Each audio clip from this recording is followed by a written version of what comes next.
Please raise your right hand and repeat after me. I, Faustino Boji D. III, of the, of the 6th District of Isabela, having been elected as Speaker of the House of Representatives, hereby solemnly swear hereby solemnly swear that I will well and faithfully discharge to the best of my ability I will well and faithfully discharge to the best of my ability the duties of my present position and of all others I may hereafter hold under the Republic of the Philippines, the duties of my present position, all of our others may hereafter hold under the Republic of the Philippines. that I will support and defend the Constitution of the Philippines, I will defend, support the Constitution of the Philippines, that I will bear true faith and allegiance to the same, that I will bear true faith and allegiance to the same, and that I will obey the laws, legal orders, and decrees promulgated by the duly constituted authorities of the Republic of the Philippines, and that I will obey the laws, legal orders, and decrees promulgated by the duly constituted authorities of the Republic of the Philippines, and that I impose this obligation upon myself voluntarily without mental reservation or purpose of evasion. and that I impose this obligation upon myself voluntarily without mental reservation or purpose of evasion. So help me God. So help me God. Congratulations, Speaker.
Majority Leader.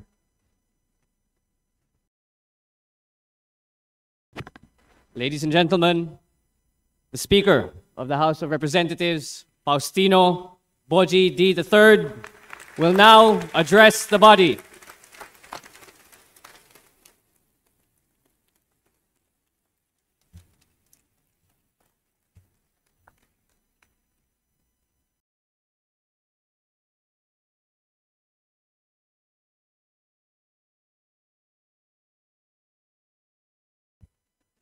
To the honorable members of this august chamber, the 20th Congress, mga kababayan, magandang hapon sa ating pong lahat.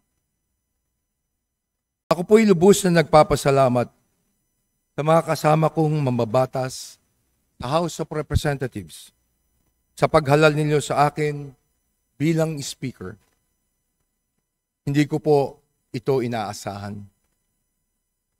Matapos ang ilang dekadang paninilbihan bilang lingkod bayan mula pa kabataang barangay hanggang gobernador ng Isabela, inakala ko na ang susunod na yugto ng aking buhay ay para sa aking pamilya. Ngunit, ibang daan ang inilatag ng ating Panginoon. Dinala niya po ako muli dito sa Kongreso. upang mas higit pang palawakin ang aking paglilingkod. Aminado po ako, meron po akong pangamba sa aking dibdib habang iniisip ko ang hamon na katungkulang inaatang sa aking balikat.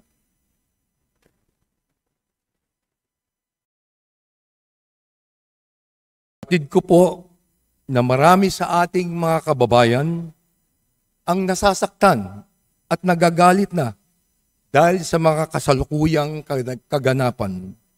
Naiintindihan ko po kayo. Bilang anak ng lalawigan ng Isabela, alam na alam ko po ang mga pagsubok na dala ng matinding bagyo, ang pagkasira ng mga bahay at buhay tuwing tumataas ang tubig baha. Sa ngalan nila, tinatanggap ko ng buong kababang loob ang hamon ng pagiging Speaker of the House. Ako na ho ang unang magsasabi sa ating mga kababayan. Meron po kaming pagkukulang. Kami po ay nagpapakumbaba sa inyo. Nakikiusap po kami na sana bigyan nyo kami ng pagkakataong ituwid ang mga maling kalakaran at linisin ang aming hanay. Nakikiusap po kami na magbigyan nyo pa kami ng tsansang makuha muli ang inyo pong tiwala. Ako po ay kaisa ng ating mahal na Pangulo sa kanyang layunin na linisin ang pamahalaan upang tayo ay bumangon muli. Under my leadership, this house will change. I will not defend the guilty and I will not shield the corrupt.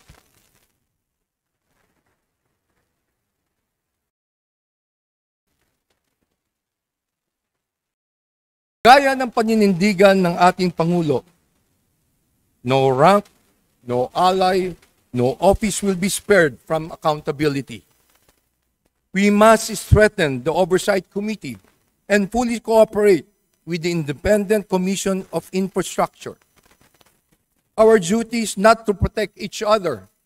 Our duty is to protect the Filipino people.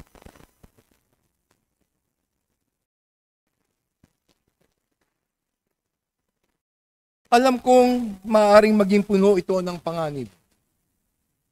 Dahil sa mga maaaring matapakan, sinusugal ko ang aking pangalan na matagal ko pong pinagpaguran. Yayakapin ko ang sakripisyong ito nang maibsan ang mas mabigat na sakripisyong kinakaharap ng ating mga kababayan. Malinaw sa akin na higit matimbang ang aking pananagutang itaguyod ng ating saligang batas at unahin ang kapakanan ng mas nakakarami. Hindi ko hayaan ang sino man na membro dito sa 20th Congress na gamitin ng Kongreso para sa kanyang personal na interes.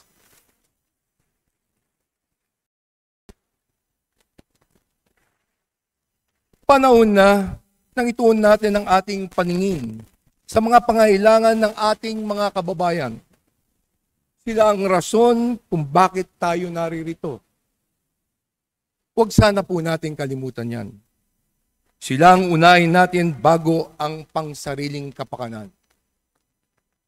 Kung meron pong dapat na managot sa mga umuugong na mga paratang na ito, titiyakin natin na magiging patas ang mga pagdinig at kung meron mang mga pangalang nabanggit sa mga pagdinig na ito, may mga tamang forum para sila ay makapagpaliwanag. Tayo po ay magiging transparent at accountable sa ating mga gawain. Kung kinakailangan, magpag-ugnayan sa mga naglalabas ng saloobin, ako po mismo ang harap para makipag-usap.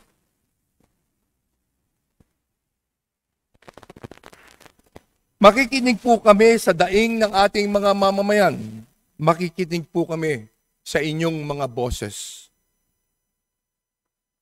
Ito lang ang paraan para lumabas ang pawang katotohanan at dito lang masisimulang matanggal ang agam-agam ng ating mga kababayan. Sa mga kasamahan ko sa Kongreso, magtatagumpay lamang po tayo kung tayo'y magkakaisa upang makamit ang hangaring ito. Buo po ang aking paniniwala na mas nakakarami sa ating mga kasamahan ang nangangarap at handang magtrabaho ng tapat para mapabuti ang ating bansa.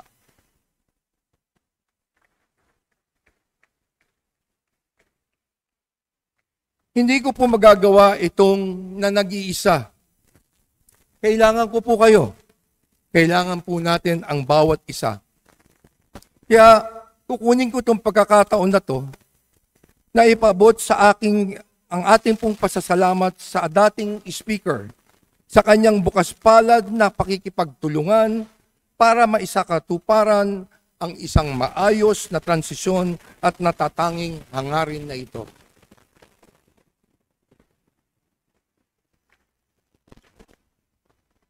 Sa tulong ninyo, sisiguraduhin natin na ang bawat sentimo ng paglalaanan ng budget sa bawat departamento ay tutugma sa pangangailangan ng mamamayang Pilipino. Pagtutulungan nating makapagpasa ng isang maayos at malinis na budget na mailalaan lamang tama sa mga programa para sa ating taong bayan. May mga hakbang nang ginawa upang gawing mas bukas ang proseso ng pagpasa ng budget at mas paigtingin pa natin ito.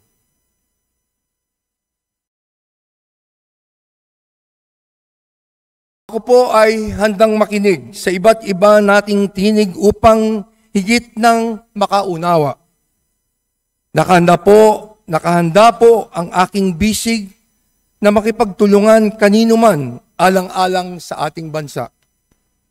Mula noon hanggang ngayon, ako po ay walang pinipiling kulay. Lahat ay mahalaga. Lahat ay may maaaring maiambag upang magampanan ang ating mandato bilang kinatawan ng ating pong mga mamamayan.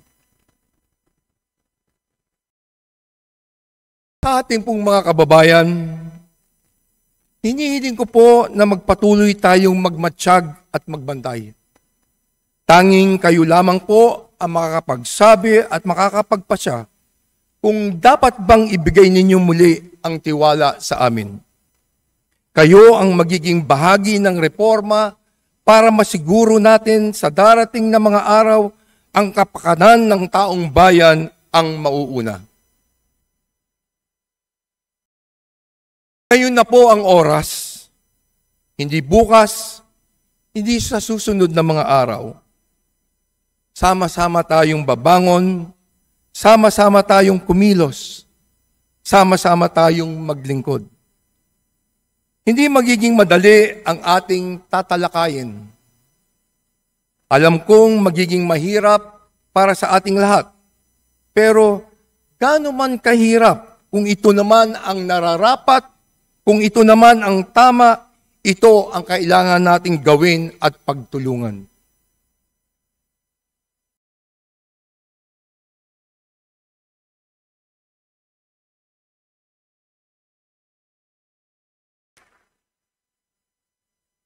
Sa bagong kongreso, ipaparamdam po natin ang tunay na malasakit. Ipapamalas natin ang tunay na paglilingkod na nakatutok ng buo para sa pag-angat ng buhay ng sambayanang Pilipino. Walang ibang agenda, walang ibang interes. Kapakanan ng Pilipino ang simula, gitna at dulo at wala ng iba.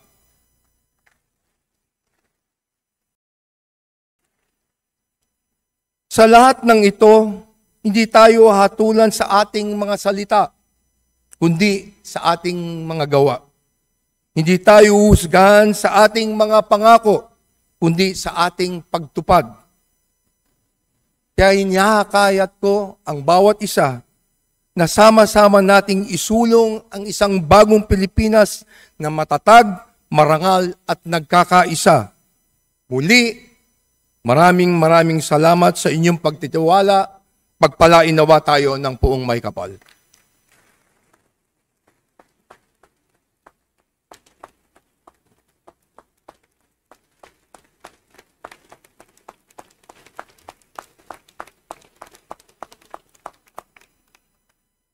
Majority Leader, Mr. Speaker, I move to suspend session for a few minutes. session suspended.